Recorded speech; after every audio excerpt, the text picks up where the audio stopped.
한 절씩 교독하겠습니다.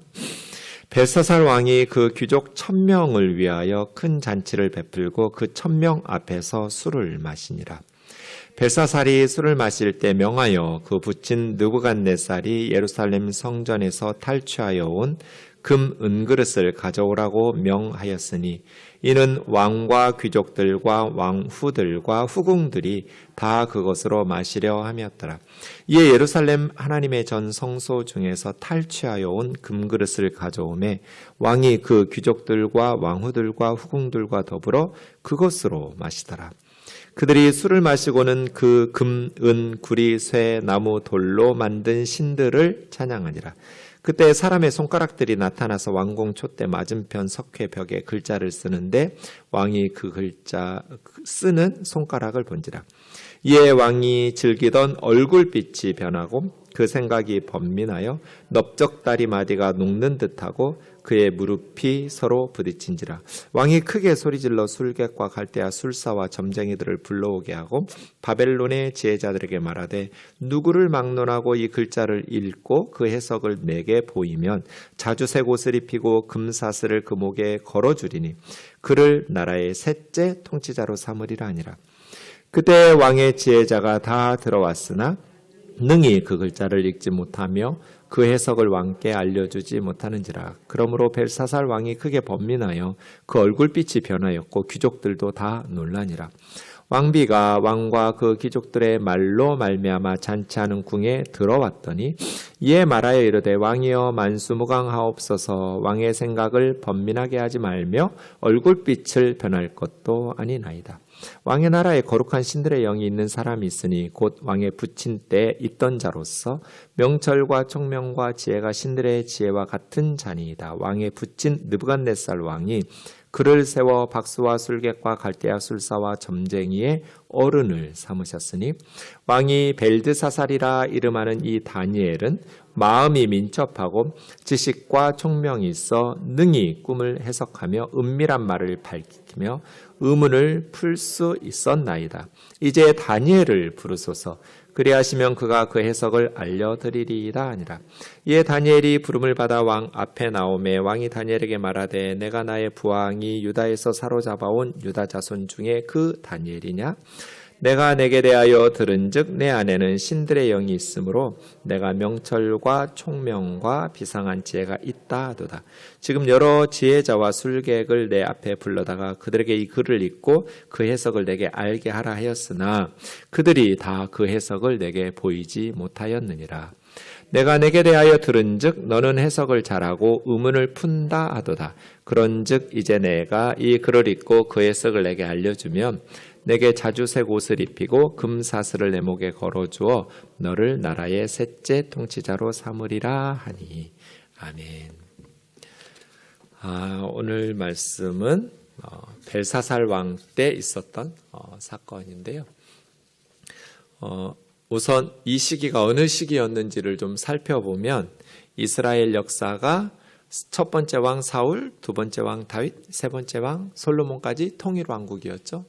그 다음 솔로몬이 죽던 해에 분열왕국으로 들어섰고 북이스라엘이 먼저 아수르에게 주전 722년에 멸망했고 남유다가 주전 586년에 바벨론에게 멸망했는데 다니엘서와 성경을 보려면 5개의 제국 앗바바헬로 이렇게 오늘 우리 권사님 저한테 전화해서 앗바바헬로 이렇게 인사하셨어요. 그래서 네, 모든 교우들한테 그렇게 당분간 인사를 시켜야 될란가 봐요. 앗바바헬로.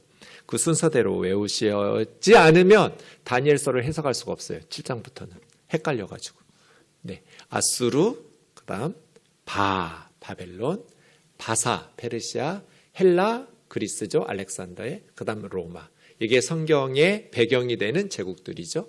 네, 아수르를 멸망시킨 바벨론은 세 차례에 걸쳐서 느부갓네살 왕이 이스라엘에서 귀족과 왕족들 그리고 예루살렘 성전에서 보물들을 탈취해 갔어요. 첫 번째 605년에 다니엘과 많은 보물들을 가지고 갔고 597년에 에스겔과 많은 귀족과 왕족의 후손들, 기술자들, 또 군사들 그리고 예루살렘 성전에 또 많은 성전 도구, 금은 보화 다 탈취해갖고 586년에 느부갓네살에 의해서 완전히 예루살렘 성전이 불타고 왕궁이 불타고 나라가 망하면서 유다도 멸망하게 되죠. 그 바벨론 제국은 70년 아주 짧고 굵게 불타오르던 제국이라고 했죠. 그 다음에 이제 메데 바사 제국, 페르시아에 의해서 바벨론이 멸망하는데요. 다니엘서에는 바벨론의 첫 번째 왕이었던 느부갓네살에 대한 이야기하고 오늘 마지막 왕인 벨사살 왕 이야기가 기록되어 있습니다. 느부갓네살의 나라라고 생각하시면 됩니다. 바벨론이라는 나라, 바벨로니아라는 제국은 느부갓네살에서 시작해서 느부갓네살에서 끝난다고 생각하실 만큼 느부갓네살이 가장 43년간 70년 중에 거의 반 이상을 느부갓네살이 통치하면서 그리고 느부갓네살이 죽은 후에는 23년 만에 나라가 멸망하는데 그냥 제대로 된 왕이 없다고 할 만큼 계속해서 쿠데타가 일어나면서 그렇게 됩니다. 562년에 느부갓네살이 죽었을 때 아들 에일므로닥이라는 아들이 이렇게 왕위를 물려받았는데 2년 만에 네리그리살이라는 사람에 의해서 살해당합니다. 네리그리살이 누구냐면 느부갓네살의 사위예요. 그러니까 아들에게 느부갓네살은 왕위를 물려줬는데 매형이 죽인 거예요. 처남을 죽이고 자기가 왕이 된 거죠. 그 네리그리살은 다시 라마시 말뚝이라는 사람에 의해서 쿠데타가 일어났고 라마시 말뚝은 다시 라보니두스에 의해서 살해당하면서 2개월 만에 쿠데타가 일어나고 이 라보니두스라는 사람이 17년을 통치하는데 실질적으로는 바벨론에서 7년만 통치하고요. 나머지 10년은 그의 장남이었던 오늘 본문에 나오는 벨사살의 섭정이죠. 그래서 이 벽에 쓰인 글씨를 읽으면서 해석을 알려주는 사람에게 나라의 3번째 자리 준다고 그랬잖아요. 보통 2번째 자리 줄 것 같잖아요. 자기 밑에. 근데 벨사살은 아버지 나보니두스가 첫째니까 그 밑에서 섭정하고 있으니까 3번째 자리를 준다는 것은 자기 아버지 라보니두스와 자기 벨사살 다음으로 가장 높은 지위를 주겠다라고 말한 게 3째 자리 주겠다고 다니엘에게 말하는 거거든요. 그렇게 왜 라보니두스가 이렇게 되었냐면 이 라보니두스라는 사람은 지도를 보시면 원래 그 바벨론이 위쪽에 있는 동그라미에 있는 지금 이라크 땅이에요. 거기가 왕궁이에요. 수도예요.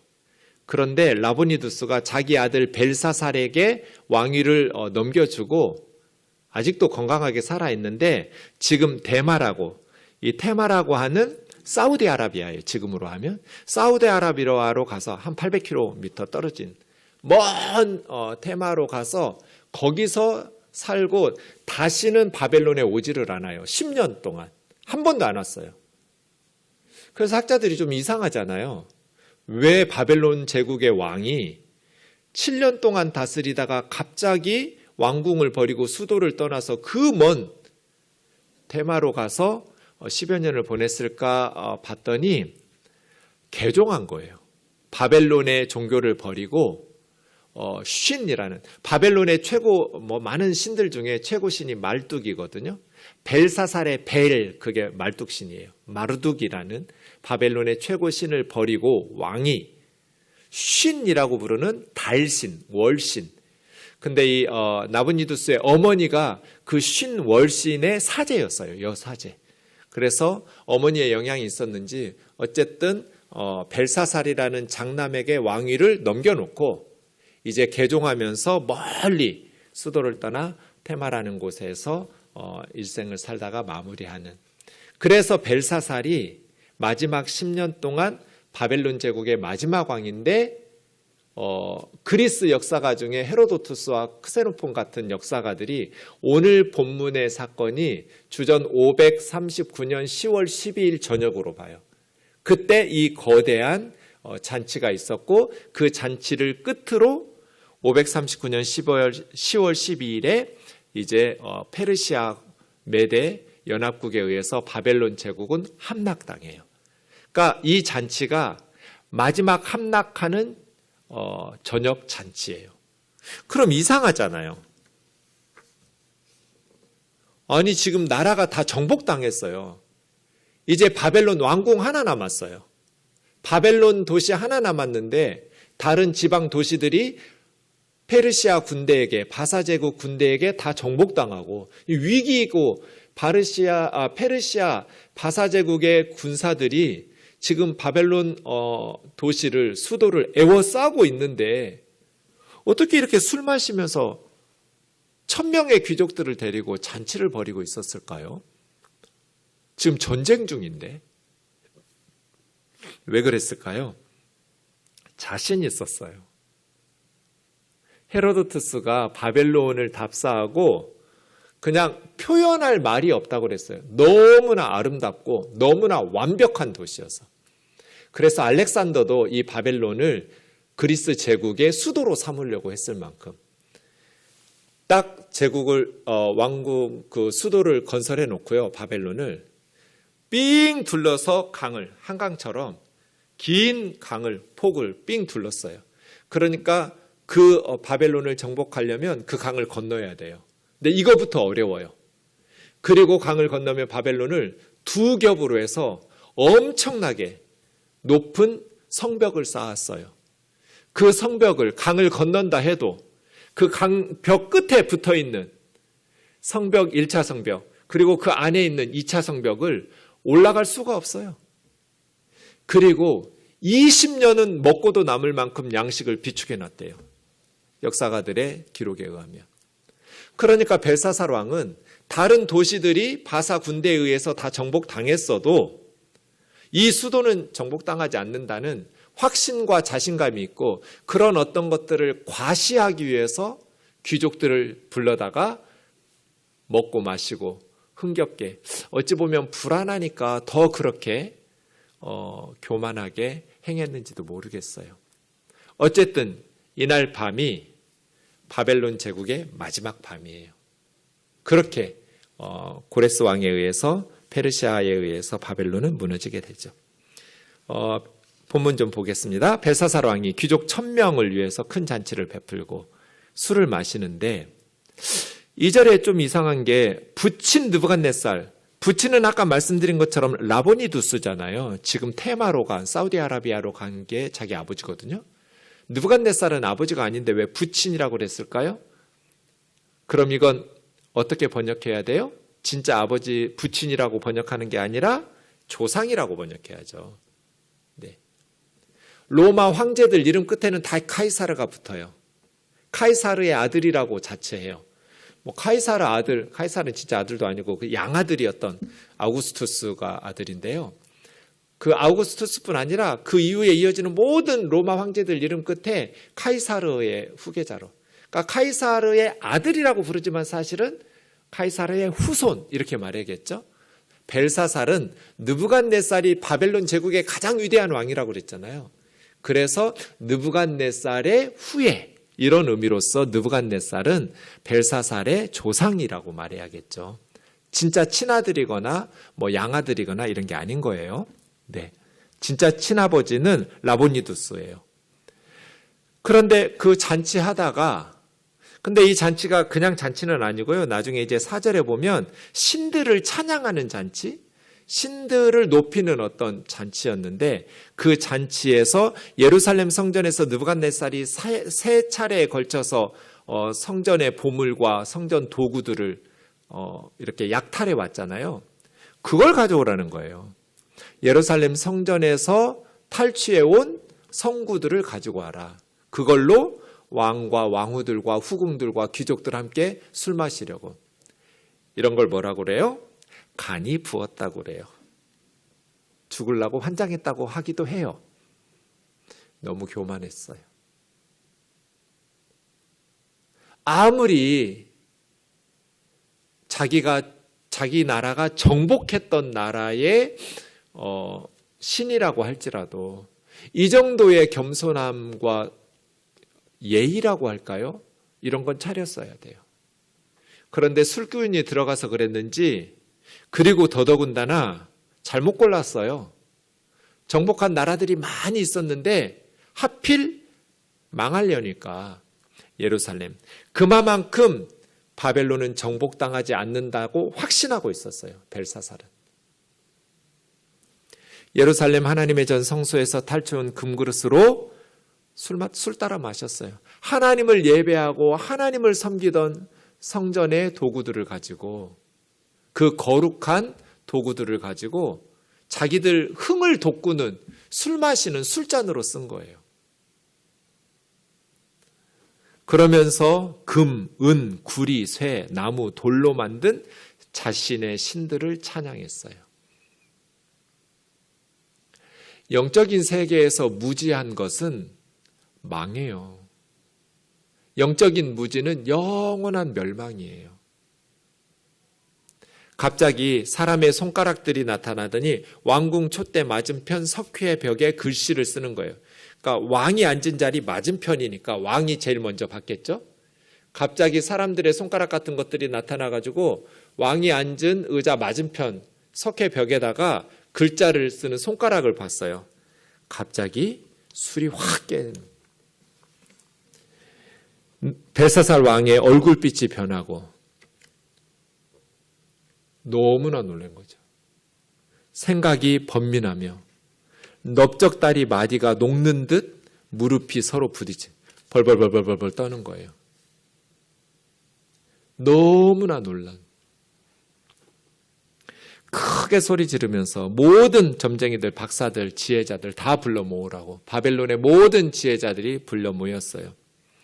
누구든지 이 글자를 읽고 저 벽에다가 쓰인 게 무슨 말인지를 읽고 무슨 뜻인지 해석을 나에게 보여주면, 자주색 옷은 이제 왕족이 입는 옷이거든요. 자주색 옷을 입히고 금사슬을 목에 걸어주리니 그를 나라의 셋째 통치자, 아버지 나부니두스, 자기 벨사살, 그리고 세 번째 자리로 앉혀서 통치자로 세우겠다. 그래서 다 불려드렸어요. 지혜자들이 다 모였는데 글자가 무슨 글자인지 읽을 수도 없었고 당연히 읽지를 못하니까 해석을 벨사살에게 알려줄 수도 없었어요. 그래서 벨사살이 크게 번면한 얼굴이 흑빛이 된 거예요. 귀족들도 다 이게 무슨 일이냐고 벌벌벌벌 떨면서. 근데 모르니까 더 답답하잖아요. 네. 그때 왕비가 왕과 그 귀족의 말로 말미암아 잔치하는 궁에 들어왔더니, 이 좀 이상하지 않아요? 아니, 저는 이상한데 여러분이 이상하지 않다고 할 때가 가끔 있거든요. 전 진짜 이상하거든요. 근데 뭐가 이상해요, 목사님? 그런 표정으로 이렇게 성경 공부할 때가 많아요. 그러면 좀 당혹스러워요. 저 엄청 이상해요, 지금. 10절이. 뭐가 이상해요? 안 이상해요?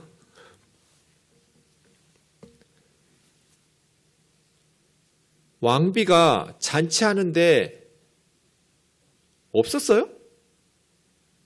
분명히 3절에 왕이 귀족들과 왕후들과 후궁들과 더불어 마셨어요. 아니, 후궁들도 데려다 놓고 잔치하면서 마시는데 귀족들 1000명이나 불러놓고 자기 왕비 옆에서 같이 잔치에 참석 안 시켰겠어요? 근데 10절 보세요.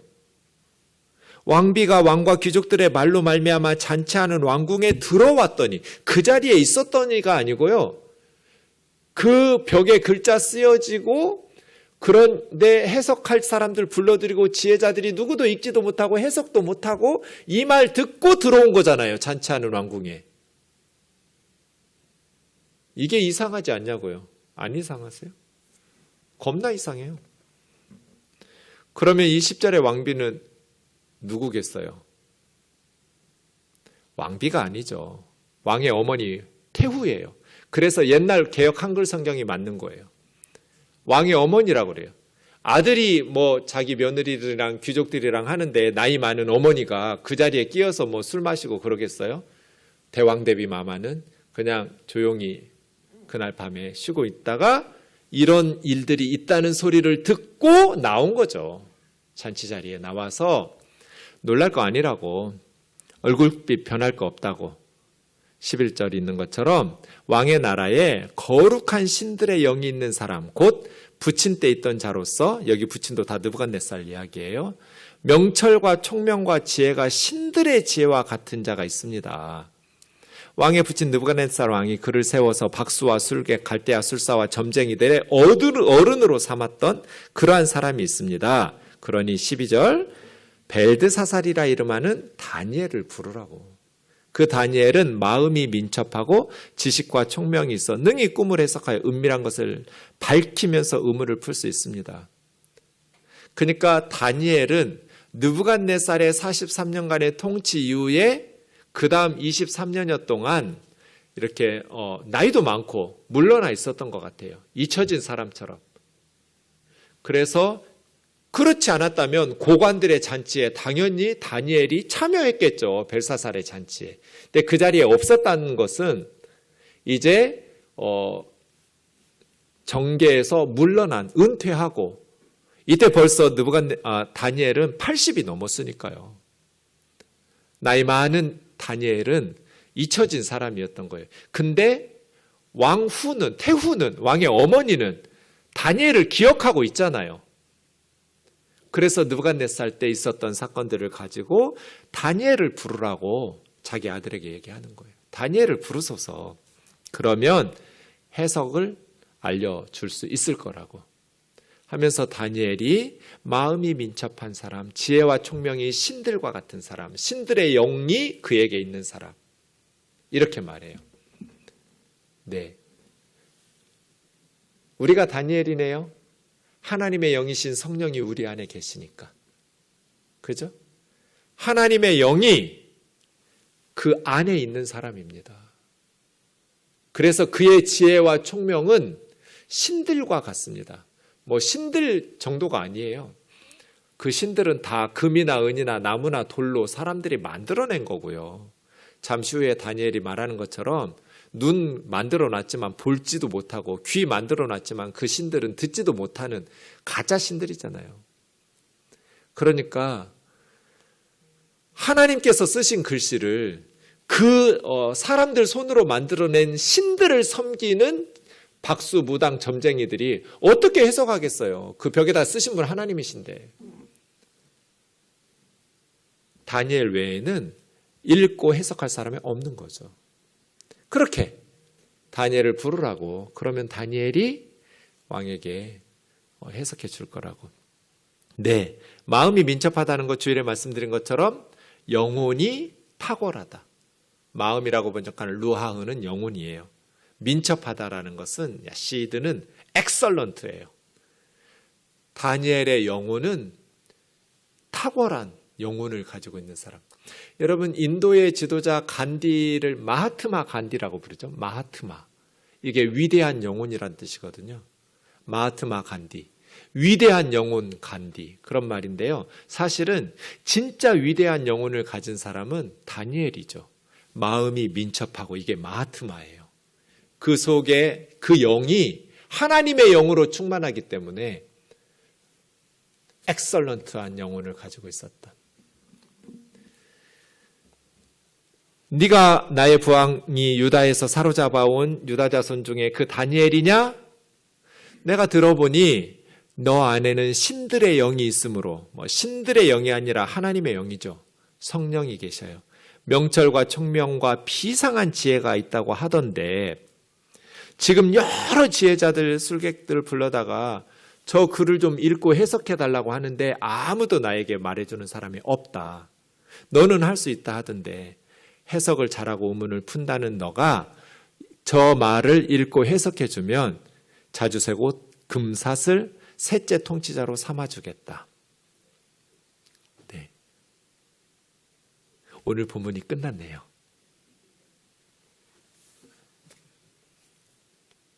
그 다음 17절 보겠습니다. 다니엘이 뭐라고 말하냐면 왕의 예물은 왕이 친히 가지시며 왕의 상급은 다른 사람에게 주소서. 겁나 세게 말했죠. 안 가져도 된다. 나 안 줘도 된다고. 다니엘이 왜 이렇게 무례한 듯 이렇게 말했을까요? 자기를 죽일 수도 있는 벨사살 왕인데 유다에서 끌어온 이 할아버지 한 명쯤 죽이는 거 일도 아니잖아요. 근데 왜 다니엘이 왕의 예물은 왕이 가지시고 왕의 상급, 뭐 셋째 칠이자니 뭐 금사슬이 이런 거 다른 사람 주라고. 나 필요 없다고. 왜 이런 말을 했을까요? 지금 다니엘의 마음이 불편한 거죠. 왜 불편할까요? 예루살렘 성전에서 하나님 경배하는 다니엘 속에는 거룩한 분노가 있는 거예요. 하나님이 모욕을 당했는데도 아무렇지도 않으면 그게 크리스찬이에요? 하나님을 예배할 때 쓰던 보물과 성전의 도구들을 술잔으로 삼어? 내가 왕을 위하여 글은 읽어주고 해석을 아뢰리이다. 왕이여, 지극히 높으신 하나님이 왕에 붙인 느부갓네살에게 나라와 큰 권세와 영광과 위엄을 주셨습니다. 하나님이 주신 겁니다.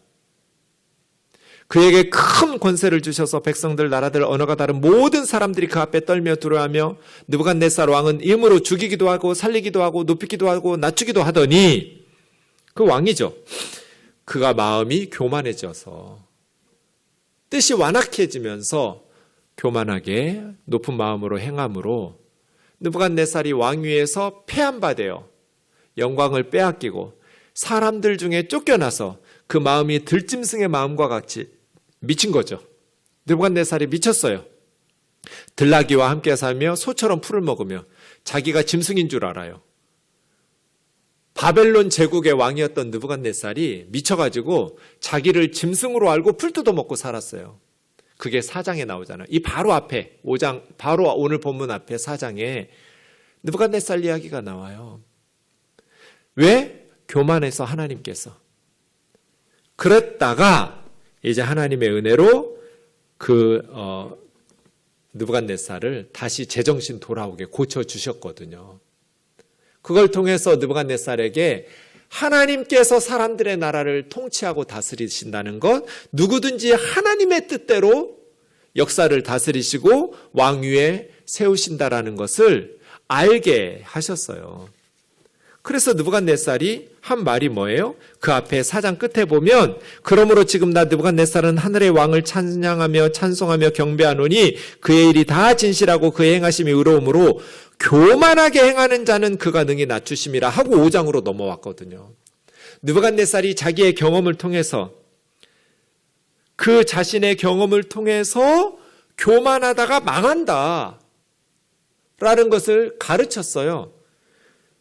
22절 벨사살 왕이여, 왕은 그의 아들이 되어서 이러한 것들을 다 알고서도 아직도 마음을 낮추지 아니하고 도리어 자신을 하늘의 주제이신 하나님보다 높이며 하나님의 성전의 그릇을 왕 앞으로 가져다가 왕과 귀족들과 왕후들과 후궁들이 다 그것으로 술잔 따라서 술 마시고 보지도 못하고 듣지도 못하고 알지도 못하는 신들, 금이나 은이나 굴이나 쇠나 나무나 돌로 만든 그 우상들을 찬양하면서 도리어 왕의 호흡을 주장하시고 왕의 모든 길을 작정하시는 하나님께는 영광을 돌리지 아니하니 당신이 그렇게 교만하게 어리석게 행함으로 느부갓네살의 경고를 다 들었음에도 불구하고 그러므로 그 앞에서 손가락이 나와서 글을 기록했습니다. 기록된 글자 읽어드리면 메네메네 데겔 우바르신, 저기 지금 메네메네 데겔 우바르신이라고 써 있습니다.